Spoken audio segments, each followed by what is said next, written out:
Hello, everybody. This is AK. I'm back.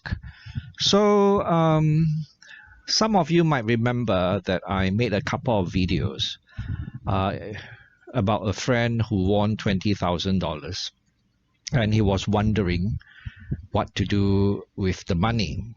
And he thought of investing the money and he asked his broker where should he park the money. And then he came and asked me. Right. So I'll put links. I'll include the links to those videos in the description box below in case you haven't seen them yet. But anyway, this friend has decided on what he's going to do with that $20,000. Right. So if you see the numbers on screen and if you have been following the stock market, you'll probably make quite a good guess as to what he has invested the money in. He thought about the whole thing quite hard, and he even thought about investing the money in CapitaLand Escort Trust. That's where the 6.1% yield comes from.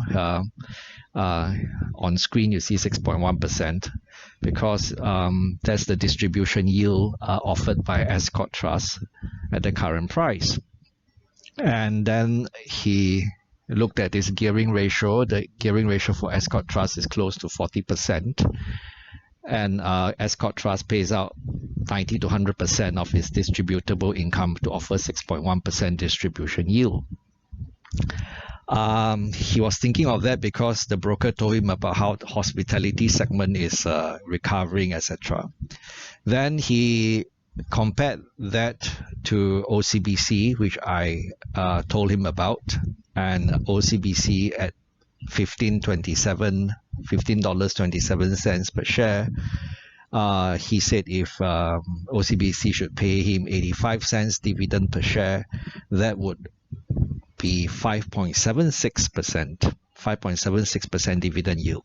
And of course, OCBC is able to do that by paying out only 50% of its earnings, retaining 50% for growth, right? So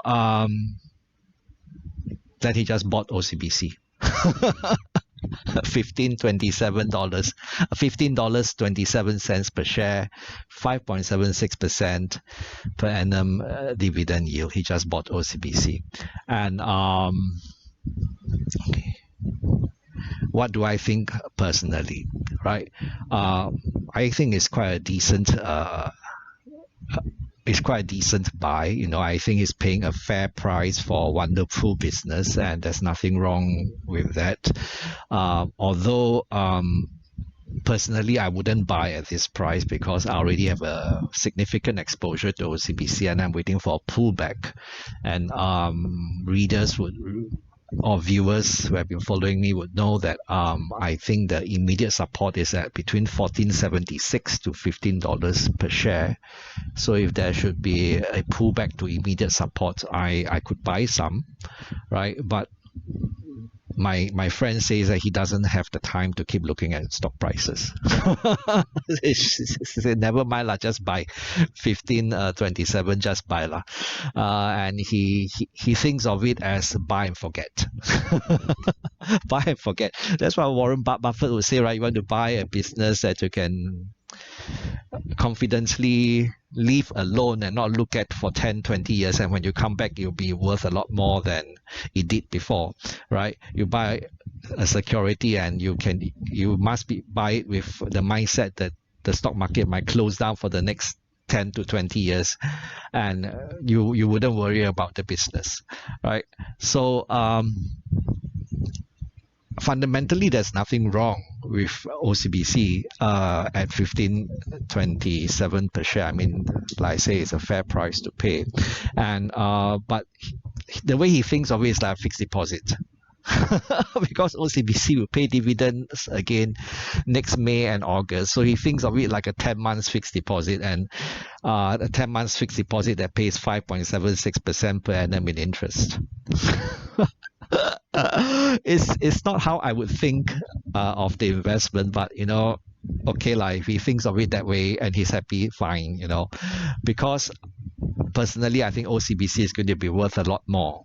Right? Don't just focus on the dividend yield of 5.76% if you should buy at 15.27 per share, because OCBC's earnings yield is closer to 12% per share, right? So OCBC will be worth a lot more next year in terms of value, right? I don't know where price is going, but in terms of value, OCBC is going to be worth a lot more, right? So he's happy. That's good. Food for thought for the rest of us, right? If I were not invested in OCBC yet, I might actually buy some at the current price, right? And keep a war chest ready for in case the price should pull back to support, or in case if the market goes into a depression, right? If AK can talk to himself, so can you. Bye bye.